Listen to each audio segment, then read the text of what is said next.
защо той или тя не е готов за сериозна крачка между вас. Затова между вас да стане сериозно. Да видим защо той или тя не е готов за сериозната крачка между вас. Така.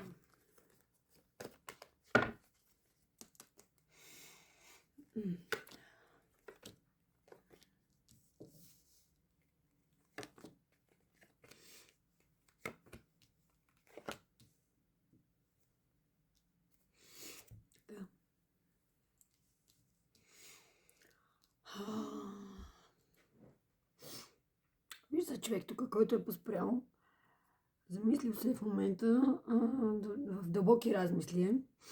Вижда човек, който разбира, че тук трябва да се положи старание, трябва да се вземе решение за къде да се върви. Вижда се...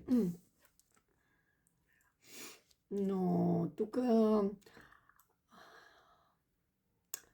има думи красиви, обещания големи. И така са започнали всички проблеми. С думи красиви, обещания големи. Какво се казва тук по тия карти? Понякога трябва да се прояви търпение в любовта. Трябва да се прояви търпение, защото с търпение, както казвам, обичам да казвам, с търпение всичко се постига.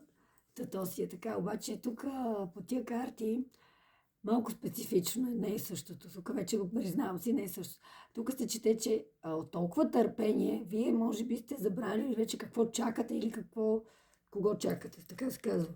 Прекалено много тук сте се търпяли, сте чакали, имали сте някакви надежди. Тук се казва, че вече се излиза от този един период, който е много труден бил за вас. Един вид това, което сте чакали, вече не може ще се промени, вече няма да се излиза от един период на трудност, на липса, в който период сте се чувствали самотни, бедни. Може би не ви е липсва връзката, колкото другия човек толкова. Така се казва по тази карта тук. Също така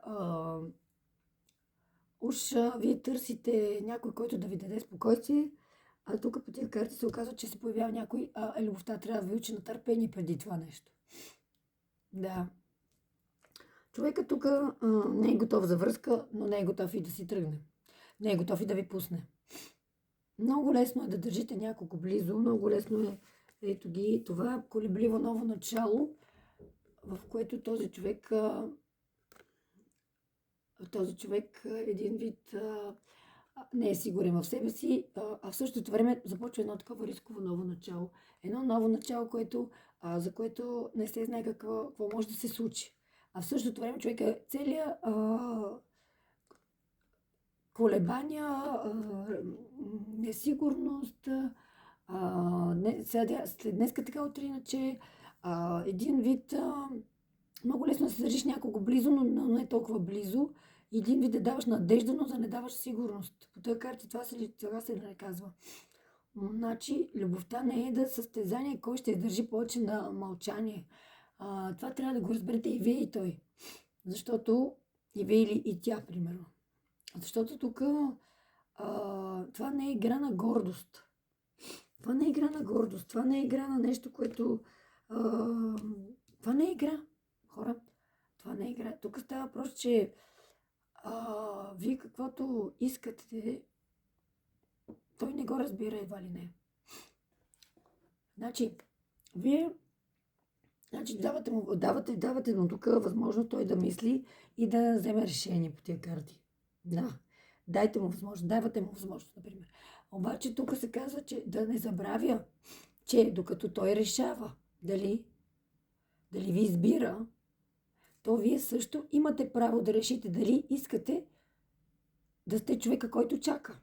Защото тук не мога да си платите една любов, да я платиме с мълчание. Дава ви се едно ново начало, дава ви се. Обаче, дали ще успеете? Дали ще успеете това ново начало или ще се провалите? То се дава, но друг е въпросът какво ще се случи и какво ще бъде това ново начало. Дали ще бъде за 2 дни, дали ще бъде за 3 дни. Тук се казва така, че докато той мълчи, вие чувате. Докато той си мисли, че на вас не, той не знае всъщност, че на вас не ви трябват обещания. Вие искате избори. Вие искате избори, за да се постигне нещо. Да, за това нещо трябва да приключи. Нещо трябва да приключи, за да стане, за да се загради новото, за да бъдете общо. Нещо трябва да приключи преди това. И нещо е приключило, за да се стигне до идилия, да се достигне до нещо, което е пълно до официалната връзка, която търсите и така нататък.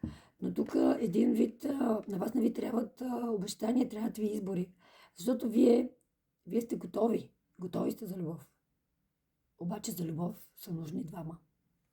Да. Не искам да съм лош пророк, но тук вашия човек много сериозно си е взел много на сериозно. Не трябва така. До скоро.